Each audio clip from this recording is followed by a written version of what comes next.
1951, l'Europe fait ses premiers pas. 1er mai 2004, l'Union européenne compte 25 pays, et parmi eux les pays d'Europe centrale et de l'Est. Un véritable Big Bang démographique, économique, social et culturel.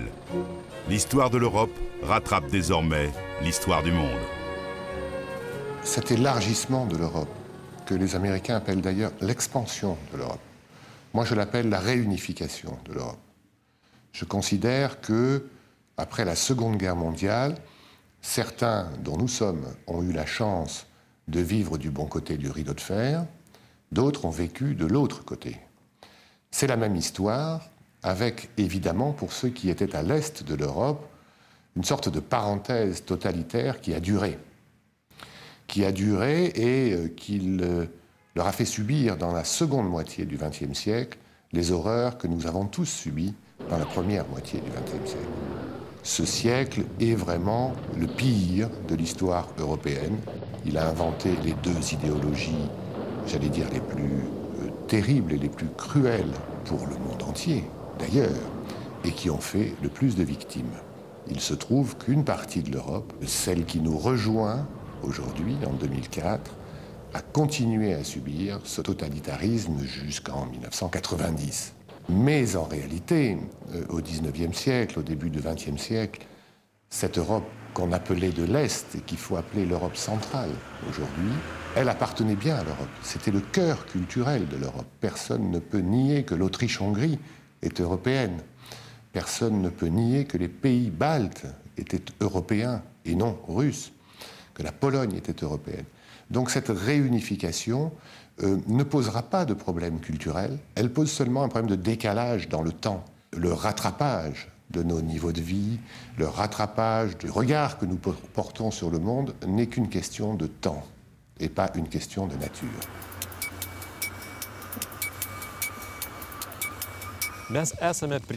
Cette pyramide indique le centre exact de l'Europe. Nous sommes à 19 km de Vilnius. Cette localisation n'est pas due aux chercheurs lituaniens, mais à deux géographes français. L'autre centre européen, à Bruxelles, est à 1473 km. L'entrée de la Lituanie dans l'Union européenne signifie une chose à laquelle les habitants ont toujours aspiré.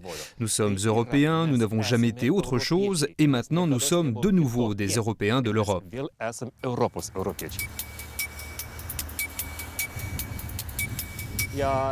Donc l'Estonie est européenne depuis des siècles. Il y a beaucoup de pays qui ont fait des guerres à l'Estonie pour l'annexer. Mais le XXe siècle a été le plus dur pour notre nation. Nous avons subi la Première Guerre mondiale. Mais le pire fut la Seconde, à partir de laquelle la Russie a occupé mon pays.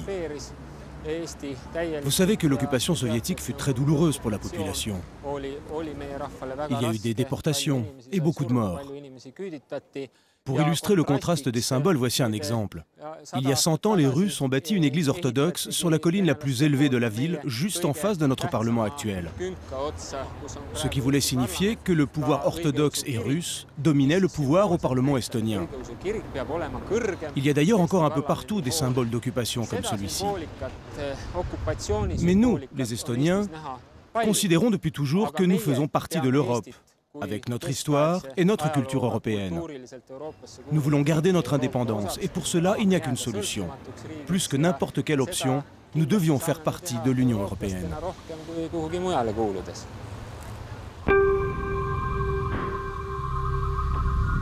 Je pense qu'il y a un problème démographique sur le continent européen, que nous payons cette situation du XXe siècle, qui a quand même été une succession de guerres, chaudes ou froides, d'événements difficiles qui ont, j'allais dire, brisé la natalité européenne. Un continent qui n'est pas en expansion sur le plan démographique est un continent en perte de pouvoir et en perte d'influence. Et c'est l'un des défis de l'Europe de profiter de cette paix, de cette stabilité, de cette prospérité retrouvée pour retrouver aussi la démographie qui va avec. Il faut convaincre les gens qu'on peut désormais faire des enfants, car la paix est de retour et la prospérité est devant nous. Selon l'ONU, si nous devions calculer la population du monde en 2050, l'Europe aurait perdu tout ce qu'elle va gagner par cet élargissement, c'est-à-dire pratiquement 60 millions d'habitants en 2050. On voit que vraiment l'Union européenne a désormais vocation à rassembler l'ensemble du continent européen. Et donc elle pèsera sur la scène internationale, ce sera un des pôles au même titre ou comparable, disons, au pôle américain, au pôle chinois, russe, etc. Donc c'est du moins l'ambition géopolitique derrière cet élargissement, c'est qu'il y ait véritablement une entité dont le poids pèse sur la scène internationale. Alors il pèse sur le plan économique, il pèsera sur le plan démographique. Avec cet élargissement, déjà on passe à 450 millions d'habitants. La question évidemment derrière tout ça, c'est est-ce que l'espace, l'Europe espace, sera aussi une Europe puissance? Est-ce qu'il y aura une volonté politique commune dans cette Europe réunifiée? Et ça c'est une interrogation, mais on ne peut pas encore donner pleinement la réponse.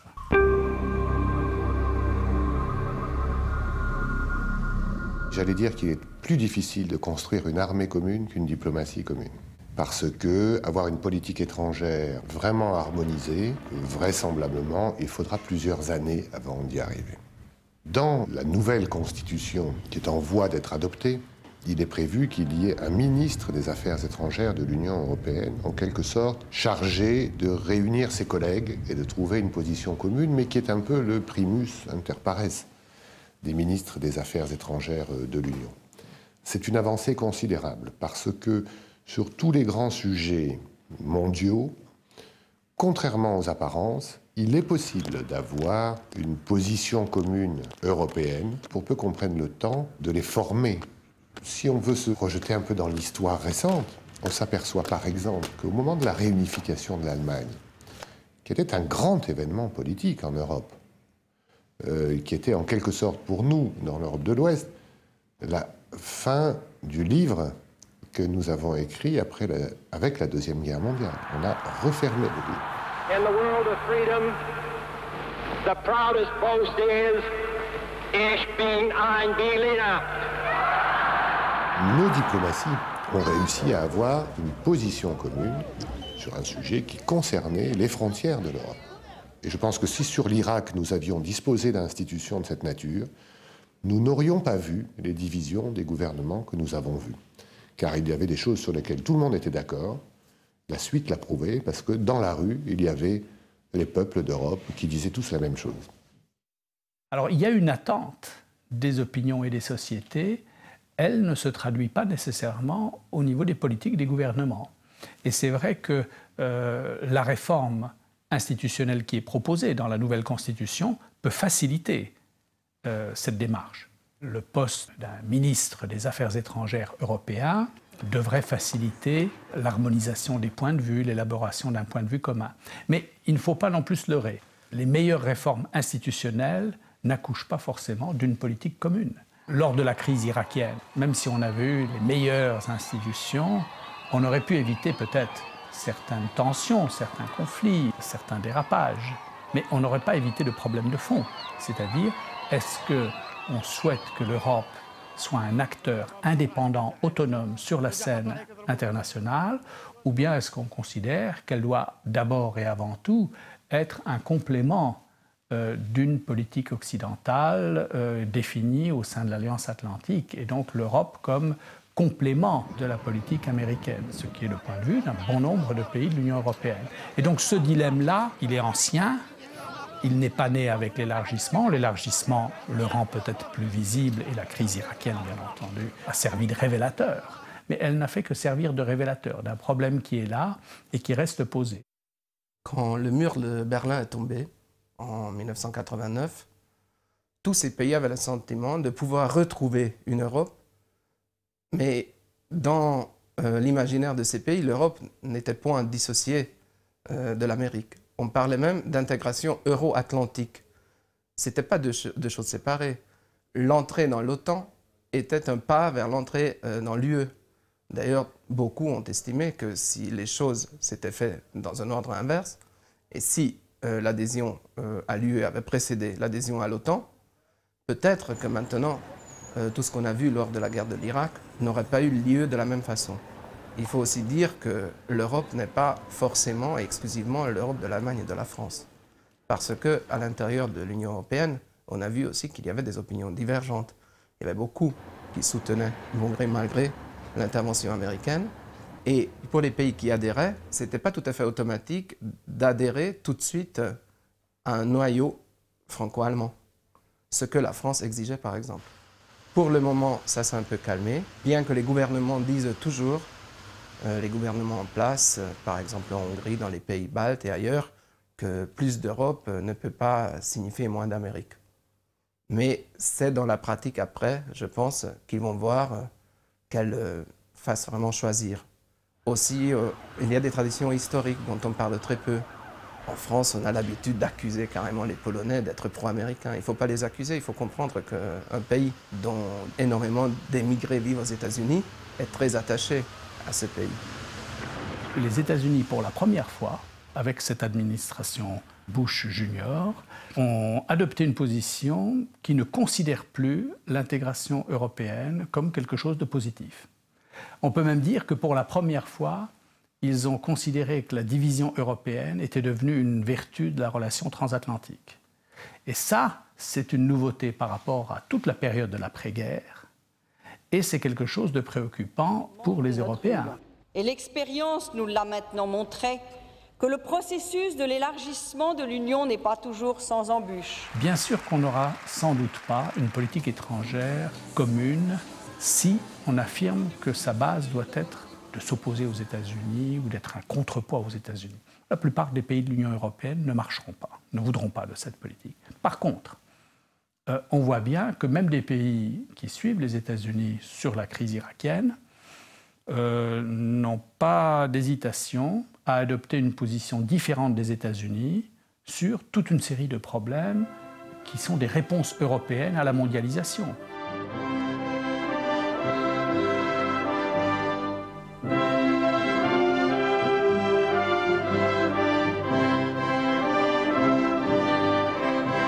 La gestion européenne de la mondialisation, ça c'est un domaine où on peut avancer dès maintenant. La gestion des crises à la périphérie de l'Europe, en particulier dans les Balkans, ça c'est un deuxième domaine. On voit en Bosnie, au Kosovo, en Macédoine, l'Europe, l'ancienne, la nouvelle, tout le monde agit de concert dans les Balkans. Et je pense qu'il y aura le grand défi de la politique à l'est de l'Union européenne. Autant de chantiers où on peut avancer sans nécessairement se poser à chaque fois la question, est-ce que l'Europe ne fait que s'opposer ou se poser en s'opposant aux États-Unis?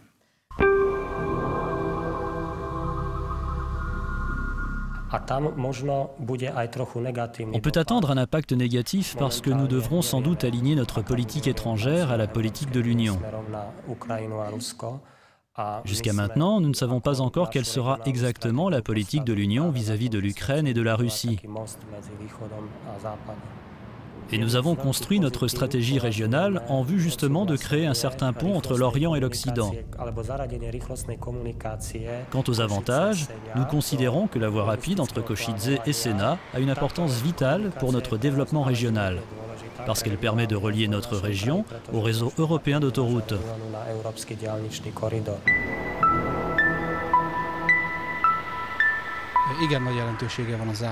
C'est vraiment un point de passage très important entre la Hongrie et l'Ukraine. Záhon est la frontière la plus fréquentée pour les personnes ou les marchandises. En moyenne, entre 7 000 et 14 000 personnes traversent la frontière chaque jour. Nous procédons au contrôle des documents ou des véhicules en respectant les mêmes formalités que celles qui sont pratiquées dans tous les pays de l'Ouest de l'Union. Toutes les mesures de contrôle et de sécurité sont calquées sur le modèle de l'Union, qu'il s'agisse des contrôles des personnes, des véhicules privés ou des poids lourds.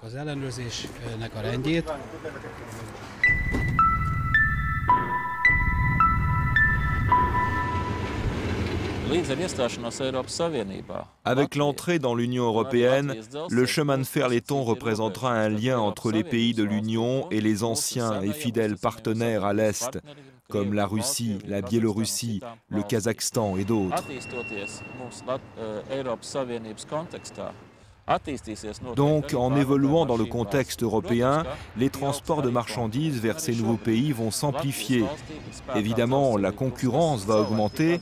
La législation prévoit la privatisation du transport de marchandises par le train. Cela veut dire qu'en plus de l'entreprise d'État, il y en aura d'autres. Tout cela est favorable pour la clientèle. Elle pourra choisir les meilleures conditions de transport conformes à ses besoins. Dans l'ensemble, l'État est gagnant car en favorisant la concurrence, la qualité du service devrait progresser.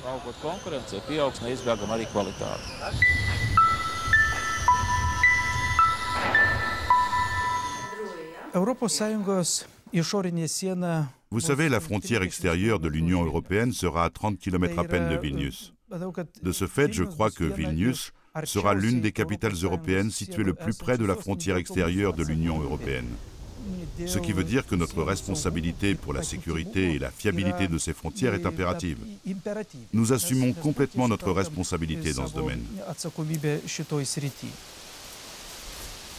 Dans les traités d'adhésion des 10 nouveaux membres, nous avons apporté un soin tout particulier à cette question pour venir en aide aux nouveaux adhérents, de manière à ce que la nouvelle frontière externe de l'Europe soit le plus sûre possible, renforcée et surveillée. Ça ne veut pas dire pour autant que nous ne devons pas, au-delà de cette frontière, avoir une politique intelligente avec ce qu'on appelle nos nouveaux voisins pour les aider, car nous n'avons pas intérêt à ce que de l'autre côté de la nouvelle frontière de l'Europe se développent des situations instables, voire des situations conflictuelles. Car nous serons obligés à ce moment-là d'être concernés, d'aller y ramener la paix et l'ordre. C'est le cas de l'Ukraine, c'est le cas de la Biélorussie, qui est un régime un peu totalitaire et archaïque en Europe. C'est le cas de la Moldavie, et c'est bien sûr le cas du sud de l'Europe. On voit bien les pressions migratoires qui viennent du continent africain sur l'Europe.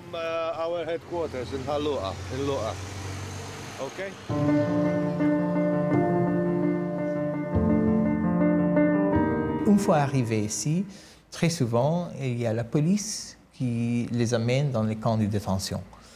Dans les camps de détention, les gens sont mis dans des casernes. Il y a seulement des organisations qui les visitent régulièrement, une fois par semaine. Et on ne peut pas visiter tout le monde qu'il y en a, parce qu'il y en a 4 camps différents avec des centaines de personnes. Pour le moment, je pense qu'ils sont plus de 600 personnes qui sont détenues.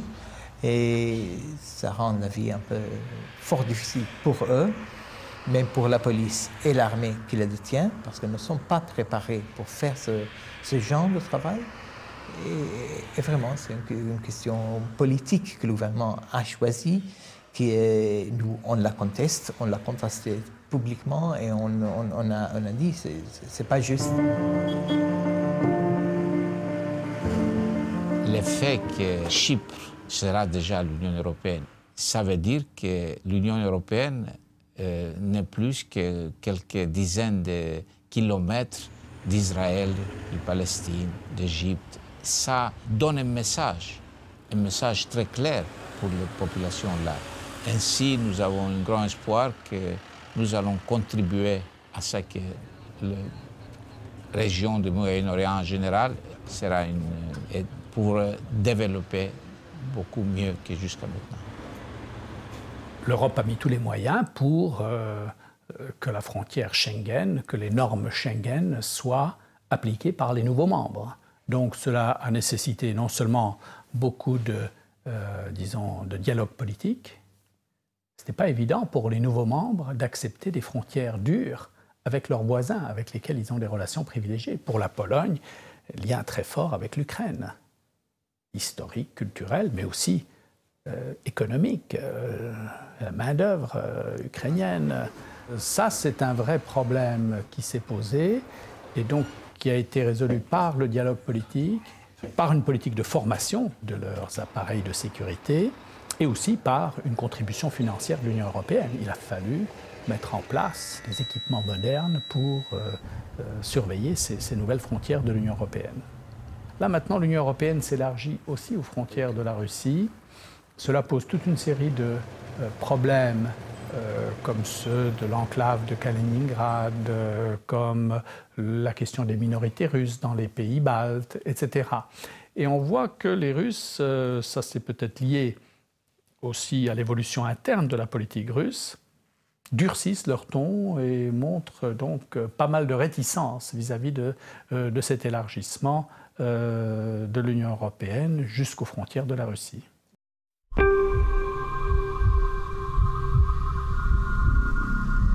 L'une des craintes majeures des opinions publiques occidentales par rapport à l'élargissement de l'Union européenne, c'est l'immigration. Est-ce qu'on va voir des flux migratoires importants? Et c'est surtout vrai pour les pays voisins des nouveaux membres. Donc c'est surtout vrai en Allemagne, en Autriche, parce qu'on craint une concurrence sur le marché de la main-d'œuvre. C'est d'ailleurs pour ça que ces pays ont réclamé une période de transition de 7 ans pour la libre circulation de la main-d'œuvre. Donc il faut bien comprendre, le 1er mai, ces pays rentrent dans l'Union européenne, mais ils ne pourront pas librement circuler et travailler au sein de l'Union européenne pendant 7 ans. Et au début, on croyait que c'était seulement une préoccupation des pays limitrophes. On voit que progressivement, non seulement la France, mais même la Grande-Bretagne et les pays scandinaves ont adopté ces mesures-là. Donc c'est perçu par ces pays comme une mesure vexatoire et une mesure qui, disons, va à l'encontre de ce qu'ils imaginaient être l'Union européenne. Et pour eux, l'Union européenne, c'était la liberté de circulation. Là, ils découvrent que ce n'est pas la liberté de circulation. Tout ça correspond à une peur démesurée, bien entendu. Parce que, d'une part, s'il devait y avoir une invasion de la main-d'œuvre de l'Est, croyez bien qu'elle aurait déjà eu lieu. Depuis 1989, le mur de Berlin est tombé, le rideau de fer n'existe plus. Ils circulent librement avec leur passeport et ils seraient déjà venus. Et donc aujourd'hui, on a au sein de l'Union européenne 0,1% de main-d'œuvre originaire des pays candidats. 15 ans après la chute du mur, c'est dérisoire comme chiffre, c'est absolument dérisoire. Et l'attente d'une invasion quelconque est totalement infondée. Ni les Tchèques, ni les Hongrois, ni d'autres n'ont envie de bouger. Ce sont les pays d'Europe centrale eux-mêmes qui sont en train de devenir des pays d'immigration. Donc c'est ça le paradoxe. Les populations d'Europe centrale et orientale sont beaucoup moins mobiles que nous ne le sommes nous-mêmes. On n'a pas envie de bouger, y compris à l'intérieur de son pays. Et lorsqu'on l'a fait, par exemple en 1948, en Tchécoslovaquie, en 1956 ou en 1968, 1956 en Pologne, etc., on l'a fait pour des raisons de répression politique ou autre, donc c'était l'exil. Et dès qu'on peut, on revient dans son pays. Et ces populations veulent rester sur place. Et aujourd'hui, elles ont des perspectives économiques et des perspectives juridiques qui leur permettent de rester sur place avec une espérance de transmettre à leurs enfants une situation meilleure que celle qu'on a connue. C'est donc le rêve de tout parent et c'est la grande chaîne humaine. On peut se former sur place avec des universités de grande qualité, on peut entreprendre sur place. Je rentre de Hongrie où le taux de croissance atteint 9%. À 9%, les PME ont la vie devant elles. Bon. Dans certains pays baltes, on dépasse ces taux de croissance encore. Donc, il y a des perspectives qui fixent la population. Lorsqu'on regarde les chiffres, deuxième aspect des choses, et les statistiques de population, on constate que, au moment de la chute du communisme et de la chute du mur de Berlin, il y a eu un mouvement de pression migratoire venant vers essentiellement d'ailleurs l'Allemagne et l'Autriche. C'était des personnes qui pensaient que le communisme ne tomberait pas, ou s'il était tombé, ce n'était pas durable. Il y a eu donc 3 années à peu près difficiles, surtout pour nos amis allemands. En France, nous avons été très peu concernés, mais on a pu voir dans les rues de nos grandes villes quelques réfugiés de ces pays-là. Ça concernait d'ailleurs davantage des pays comme l'Ukraine, voire les Balkans, plutôt que les pays de l'élargissement de l'Union. Ce mouvement d'immigration est totalement terminé depuis 1995.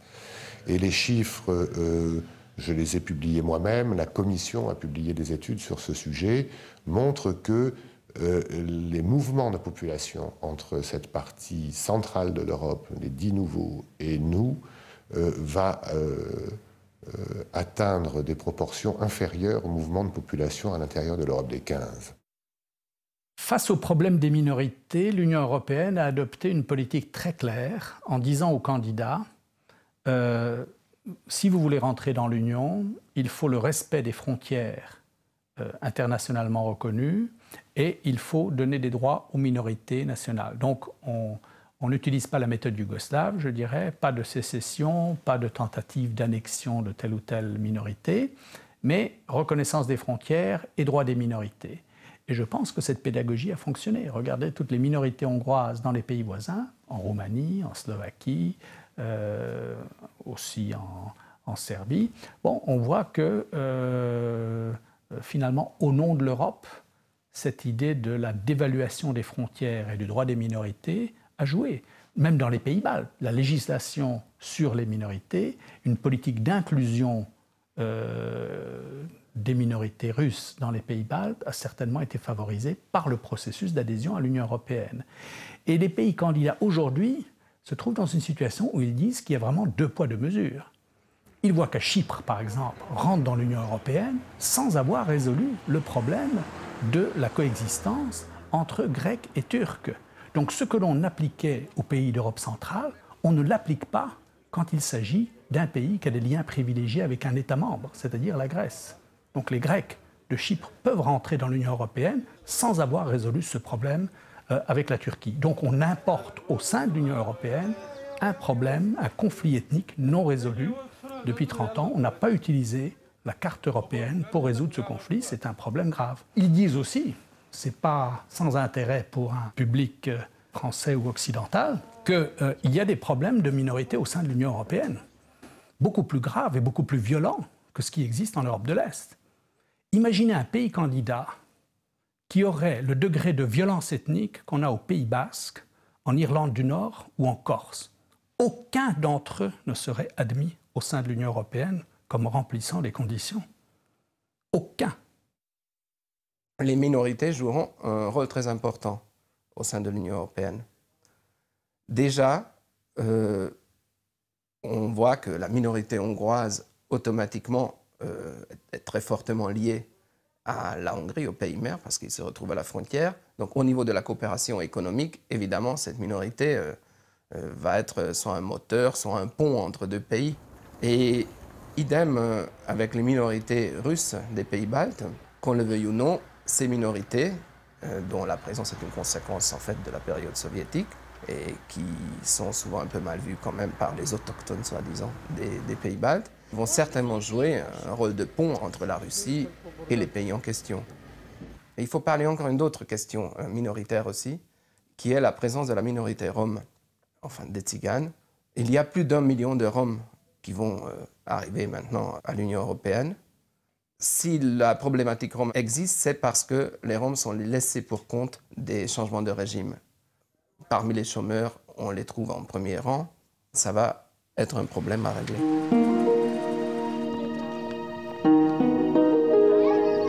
Dans les pays limitrophes, il y a 3,5 millions d'origine hongroise. Donc pour nous, c'est une question sentimentale, mais c'est une question rationnelle également, que ça soit mentionné dans la Constitution européenne, le droit des minorités.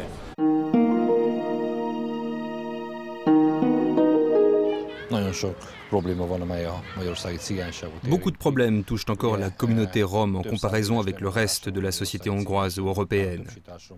Il s'agit essentiellement de problèmes sociaux, d'un manque d'éducation chez les jeunes, de formation professionnelle chez les adultes, d'un problème d'accès au marché du travail ou à des logements décents. Mais le plus important, ce sont les questions relatives à la santé des membres de la communauté rome. Je pense que la situation en Hongrie va aller en s'améliorant, mais sûrement pas du jour au lendemain. Si la communauté rome peut obtenir un soutien politique au niveau national et au niveau de l'Union européenne avec des programmes d'appui, alors on pourra espérer un changement, surtout chez les plus défavorisés. L'exclusion sociale existe encore aujourd'hui parce qu'il y a un vide juridique et le besoin incontestable d'un travail législatif pour que la discrimination cesse.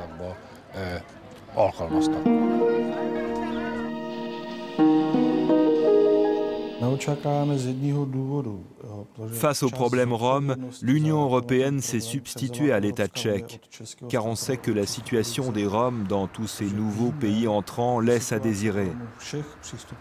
Le bas blesse quant au respect des droits de l'homme.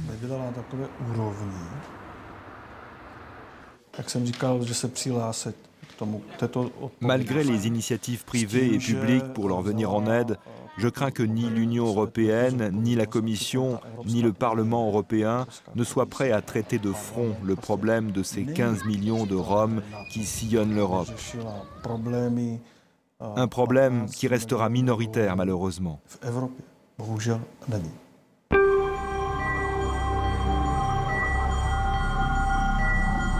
On pourrait s'interroger sur l'état économique, culturel et de conscience politique des populations qui nous rejoignent. Premièrement, lorsqu'on leur a donné le droit de s'exprimer sur rejoindre l'Union européenne, toutes ces populations l'ont fait à des taux extraordinaires, qui sont allés jusqu'à 90% dans certains pays en faveur de l'Union européenne.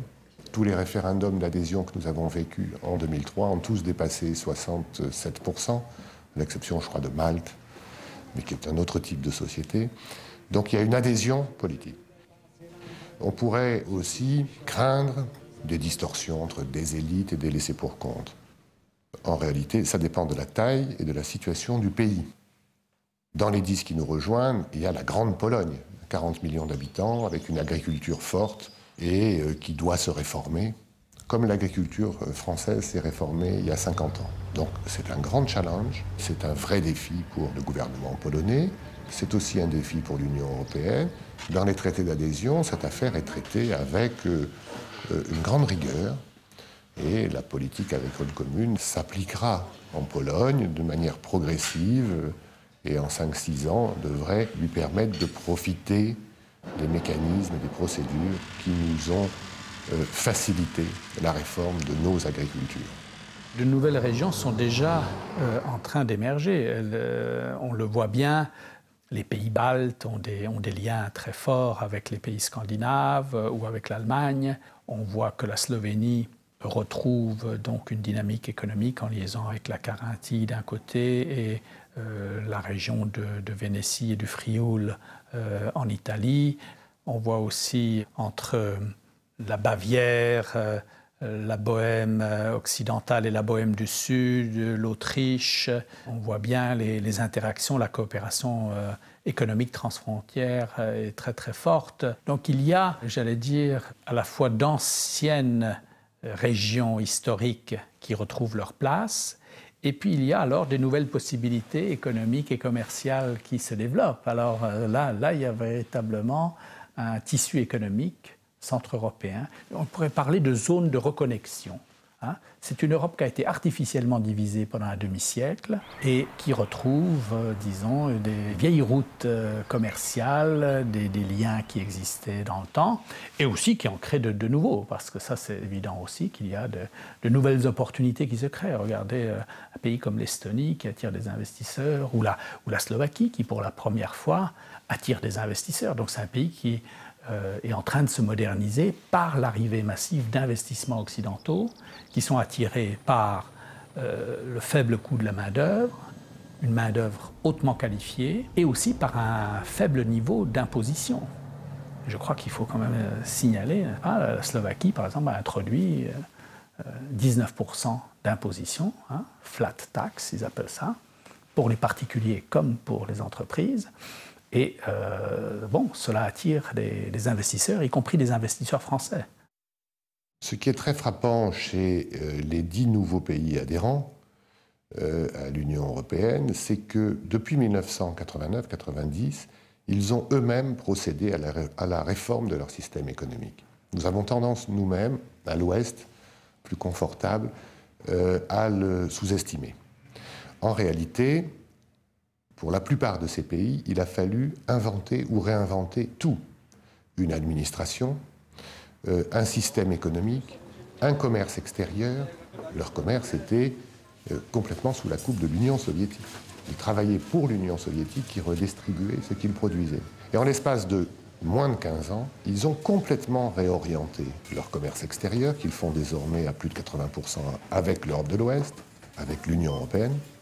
Ils ont complètement bâti une administration pour certains pays, comme je pense aux 3 républiques baltes, où il n'y avait même plus de fonctionnaires. lorsque les Russes se sont retirés. Il a fallu embaucher les fonctionnaires, les former, ce qui fait qu'ils sont très jeunes. Il a fallu entièrement réformer l'économie. Ils l'ont fait avec beaucoup de courage, beaucoup de difficultés. Ça a créé du chômage, un prix politique considérable. Il n'y a pas un gouvernement sortant qui a été reconduit, mais avec une détermination qui m'impressionne. Et bien évidemment, avec beaucoup de courage, ils ont créé une rupture avec le système planifié soviétique qui avait complètement échoué.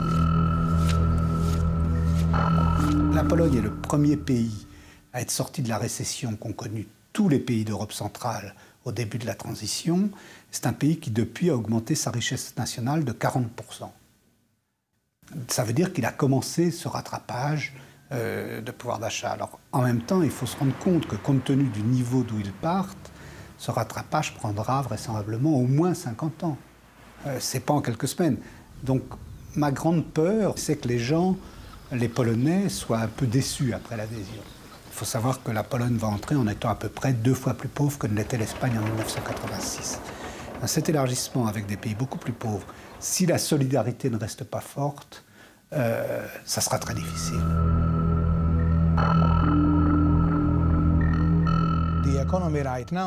L'économie marche au ralenti. La situation ne ressemble en rien à ce qu'on connaissait jusqu'à aujourd'hui. La raison est qu'il y a beaucoup de restructurations à faire en vue de s'adapter aux règles imposées par l'Union européenne et de favoriser l'import-export avec elle. Les importateurs maltais vont devoir privilégier le marché européen et les échanges avec la nouvelle Union. Jusqu'ici, nous étions surtout habitués à réexporter des matières premières qui ne venaient ni de Malte ni d'Europe. Aujourd'hui, nous allons devoir changer notre mode de fonctionnement. Nous adapter à ce nouveau marché nous coûte cher, très cher, et c'est long. Nous devons nous adapter davantage aux acquis communautaires, aussi bien dans le monde des entreprises que dans celui des particuliers. Pour faciliter cette adaptation, nous créons de nouvelles institutions. Nous améliorons sans cesse les standards de production. La population est prête, elle a choisi. La concurrence la stimule. De toute façon, chacun d'entre nous cherche à trouver un intérêt personnel à cette entrée dans l'Union. Un intérêt économique, financier ou social.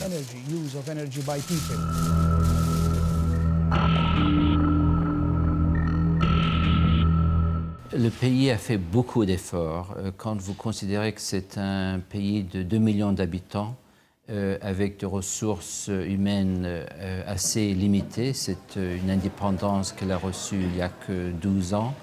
Elle a fait des efforts remarquables, un progrès de stabilité politique et économique dans très peu de temps. Il y a certains secteurs où il y a encore certaines lacunes, ils en sont conscients, notamment dans les procédures judiciaires assez longues et finalement dans le domaine des règlements phytosanitaires et contrôles vétérinaires. Étant donné que la Slovénie va être un pays à la frontière de l'Union européenne, il est très important que tous les contrôles à la frontière justement respectent tous les règlements de l'Union européenne à ce sujet, de façon à ce que les consommateurs européens aient la garantie de la sécurité et de la qualité des produits qui entrent en libre circulation. Vous savez, il y a un commissaire européen qui dit « petit pays, petit problème ». Grand pays, grand problème. Ce n'est pas totalement faux. C'est plus facile de remettre en marche la Slovénie de 2 millions d'habitants que de réformer la fonction publique en France. La population est plus mobile, la démocratie est plus directe et l'enthousiasme est davantage partagé. Donc l'essentiel des 8 pays d'Europe centrale qui nous rejoignent, mais on peut parler aussi de Malte et de Chypre qui sont un peu à part, ce sont quand même des pays où il y a un vrai consensus européen pour rattraper le temps perdu. Et ce consensus, c'est une vraie dynamique. En ce sens, oui, il y a une jeune Europe et une vieille Europe. L'économie est le seul moyen de créer des intérêts communs tellement forts et tellement importants que nos disputes doivent trouver elles-mêmes leurs propres limites. Il faut quelque part mettre un chapeau politique sur un grand marché. Et c'est bien l'objet de la Convention européenne, du projet de constitution, de ce nouveau traité, que d'essayer de mettre un chapeau politique beaucoup plus avéré et reconnu, qu'il soit fédéral ou pas, je crois que ce n'est plus la question. Il faut qu'il y ait des institutions qui fonctionnent, car l'économie ne suffit pas pour diriger un continent aussi important. Il y aura, je pense, de plus en plus au sein de l'Union européenne l'idée qu'un groupe de pays peut avancer dans une direction souhaitée sans que nécessairement cela soit imposé à tout le monde et sans qu'une minorité de blocage puisse empêcher cette avancée politique. L'Europe s'est construite à l'envers, volontairement, parce que vraisemblablement, si on avait dit d'abord mettons-nous autour de la table et créons des institutions communes, on y serait encore 50 ans après. Donc la méthode était la bonne. Aujourd'hui, nous aurions tort d'en rester là. Ça ne fonctionnerait pas, et d'ailleurs on voit bien que lorsqu'il y a de grands problèmes diplomatiques ou politiques dans le monde, eh bien les gouvernements continuent à se diviser. Mais ce qu'on voit aussi, c'est que les populations se divisent de moins en moins. Je prends un cas précis, la guerre en Irak a divisé les gouvernements et rassemblé les peuples d'Europe. Et on voit donc que cette différence nécessite que peu à peu, avec un peu plus d'enthousiasme, on bâtisse des institutions politiques dans lesquelles on permette une expression démocratique européenne, le début d'une citoyenneté européenne. C'est l'objet du projet de constitution qui est en discussion entre les gouvernements de l'Union, qui a été préparé par une instance démocratique, la Convention européenne, qui rassemblait plus d'une centaine d'hommes politiques des 28 pays concernés, c'est-à-dire les 25 plus la Roumanie et la Bulgarie, mais aussi la Turquie, et des hommes politiques représentant les institutions européennes. C'est le meilleur compromis possible entre tous les membres de l'Union européenne, qui acceptent, vous le savez, à la fois l'Europe des États et l'Europe des peuples. Comment préserver les identités des pays, respecter leur souveraineté nationale et aussi donner au peuple d'Europe une expression démocratique. Il ne faut surtout pas que l'identité européenne devienne quelque chose de stérile, d'abstraite, incarné par des petits drapeaux avec les étoiles à tous les coins de rue, incarné par le kitsch politique, parce que personne n'y croirait, je pense. D'autant que les peuples qui entrent, ils sont un peu immunisés contre le kitsch politique qu'ils avaient l'occasion quand même de savourer pendant quelques décennies. Donc l'important que cette identité européenne soit quelque chose de naturel, construite de ces identités nationales ou multiples ou minoritaires, enfin maintes identités ensemble, et que ça soit quelque chose de naturel, mais en aucun cas quelque chose d'artificiel, censé écraser sa propre identité nationale. Parce que, dans ce cas-là, le chemin est ouvert vers les populismes et pour cause.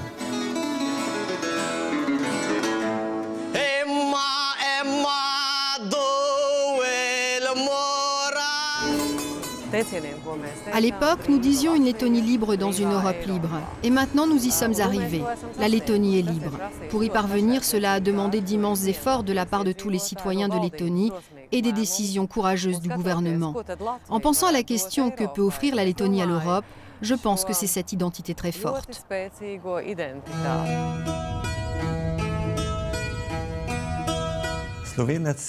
Le peuple slovène vit au carrefour de l'histoire et à la croisée des chemins de cette région de l'Europe. Son âme est profondément influencée par la culture méditerranéenne et balkanique. Les Slovènes se reconnaissent comme de bons travailleurs et ils se considèrent plutôt comme une nation de l'Europe centrale. Le Slovène a une force de caractère remarquable, une rigueur qui sûrement enrichira la diversité européenne. Être européen, c'est d'abord être slovène et ensuite aussi comprendre ce que signifie l'Union européenne pour toute la communauté. Je pense que pour nous, l'Union européenne est une grande occasion d'apporter une réponse à long terme à la question « Comment vivre ensemble en paix et avec stabilité et comment chercher les réponses communes pour un meilleur avenir ?» Je suis frappé de la qualité des femmes et des hommes et de la formation qu'ils ont reçue dans ces 10 pays. La jeunesse de Budapest, de Prague, de Vilnius ou de Tallinn ou de Tartu, puisque c'est là qu'est le centre universitaire d'Estonie, elle reçoit une formation de très grande qualité, avec des universités qui sont branchées sur toutes les universités du monde, et nous aurions tort de sous-estimer l'appétence, l'appétit qu'ils ont pour rejoindre les standards mondiaux et d'abord les standards européens. En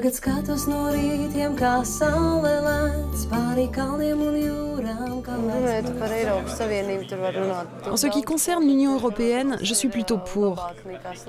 Je pense que ce sera quelque chose de plus positif que négatif. Comment tout cela va-t-il se passer? On verra bien. J'observe seulement que le monde est devenu tellement compliqué et qu'il est devenu aujourd'hui très difficile de survivre en étant seul. Surtout pour un pays aussi petit que le mien, la Lettonie. Je pense que l'entrée dans l'Union européenne nous offrira de nouvelles possibilités professionnelles pour montrer nos capacités artistiques, des possibilités de découvrir et d'apprendre. Cela nous facilitera beaucoup de choses dans la vie, y compris pour les musiciens.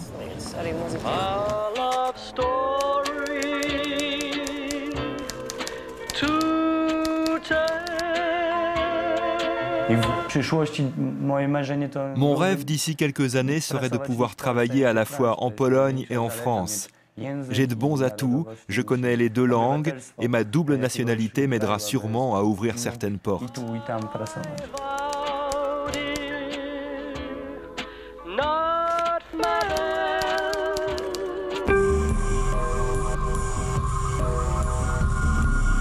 Alors c'est vrai que cet élargissement qui est en train de se produire, déjà à 10 nouveaux pays, plus 3 qui attendent, Roumanie, Bulgarie, Croatie, est presque éclipsé par l'annonce du prochain élargissement que l'on dit déjà pour la Turquie. Et donc ça me paraît à la fois un débat nécessaire, mais qui arrive curieusement à un moment où la question n'est pas véritablement encore posée. C'est vrai que cet élargissement-là pose déjà la question des frontières de l'Europe. Et que par conséquent, si on pose la question des frontières, le cas turc est un cas test par excellence. Car on peut avoir de fortes raisons stratégiques pour vouloir inclure la Turquie. C'est un pays charnière entre l'Europe et le Moyen-Orient. Et il y a cette promesse qui a été faite par l'Union européenne. Mais il faut quand même dire que c'est un pays dont seulement une toute petite partie du territoire est située en Europe et qui pose par conséquent la question du précédent. Si on élargit à la Turquie, il faudra expliquer aux citoyens européens qu'on aura une frontière commune avec l'Irak, la Syrie, l'Iran, des pays qui n'inspirent pas exactement la confiance dans la stabilité européenne. On parle beaucoup des frontières Schengen. Est-ce que vraiment on peut s'ouvrir à la Pologne? Est-ce que la République tchèque, vous vous rendez compte? Est-ce que la Hongrie saura garder sa frontière? Et déjà, on nous annonce, non, on va s'élargir aux frontières de l'Irak ou de la Syrie. Je crois, pour dire les choses très clairement, ça pourra se faire seulement si on ne passe pas par la voie démocratique, c'est-à-dire s'il n'y a pas de référendum. On peut avancer dans ces directions, mais il ne faudra surtout pas faire de référendum. Là, la réponse est connue d'avance. Je dirais une deuxième chose, c'est que si on pose la question de la Turquie, si on dit que la Turquie a vocation à rentrer dans l'Union européenne, pourquoi pas la Russie? La Russie est un pays, j'allais dire, beaucoup plus européen que la Turquie. Alors, la majeure partie de son territoire est en Europe, historiquement, culturellement et européen. S'il devenait démocratique, évidemment, c'est un grand si. Mais pour la Turquie, c'était aussi une condition. Est-ce que la Turquie deviendra démocratique? Après tout, au moment de son entrée, la Turquie, dans 10-15 ans, elle aura 100 millions d'habitants. Ça sera le premier pays de l'Union européenne. La Russie, dont la population est en train de décliner, sera autour de 120, au rythme actuel, 120-130 millions d'habitants. Donc ce n'est pas la différence numérique là, qui sera importante. Donc si on a la Turquie, pourquoi pas la Russie? Il ne faudra pas oublier l'Ukraine. Le Maroc déjà a fait savoir que, bien entendu, il était candidat. M. Berlusconi dit il faudra Israël, il faudra d'autres pays. Bref, on ouvre avec la Turquie une longue liste de candidatures qu'il sera très très difficile à gérer. Je crois que nous aurions tort de passer outre au simple bon sens géographique. Deuxièmement, on met en avant évidemment les différences religieuses. Je ne suis pas de ceux qui pensent qu'il faut repousser la Turquie au motif qu'elle est musulmane. Même si je n'ai aucun scrupule sur l'histoire de l'Europe. L'histoire de l'Europe est chrétienne, il n'y a aucun doute. L'avenir de l'Europe est peut-être plus ouvert, plus mélangé que nos simples racines. Et donc ça ne me choquerait pas qu'il y ait des pays musulmans en Europe. Il y en a par exemple dans les Balkans, qui souhaitent rejoindre l'Europe et qui appartiennent à la géographie de l'Europe.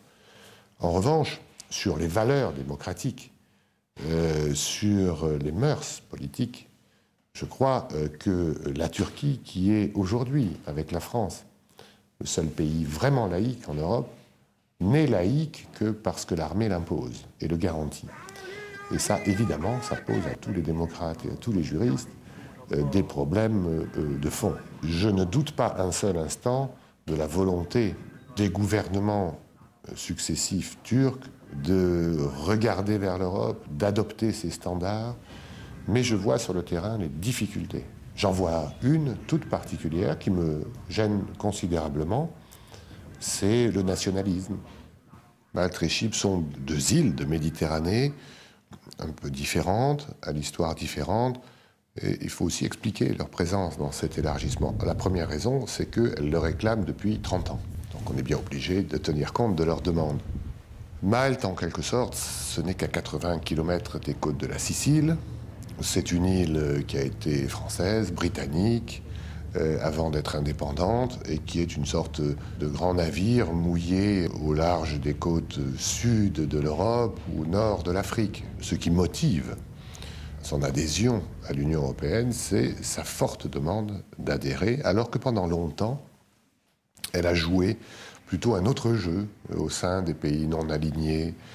Elle était plutôt l'émissaire des pays du Maghreb, ou par exemple de la Libye, plutôt qu'être un pays européen. Aujourd'hui, elle revendique son identité européenne, elle est totalement européenne. Pour Chypre, c'est un peu différent, parce qu'elle est plus éloignée. La raison doit en être trouvée vraisemblablement dans l'histoire. Vous savez que Chypre a été vénitienne, elle a été même appartenue à la famille Lusignan, qu'on connaît bien en France, et elle a des liens très étroits avec la Grèce. C'est ça qui motive sa volonté d'intégrer l'Union européenne. Mais au-delà de son histoire, ce qui motive vraiment l'adhésion de Chypre, c'est le retour de la paix. Puisque Chypre a été en quelque sorte prise en otage entre des extrémistes grecs et des extrémistes turcs, et que cette île de Méditerranée, qui est fort bien située au large du Moyen-Orient, et qui est très prospère, finalement s'est divisée, connaît une occupation militaire turque, et là, l'utilité de l'Europe, le message européen, c'est ramener la paix.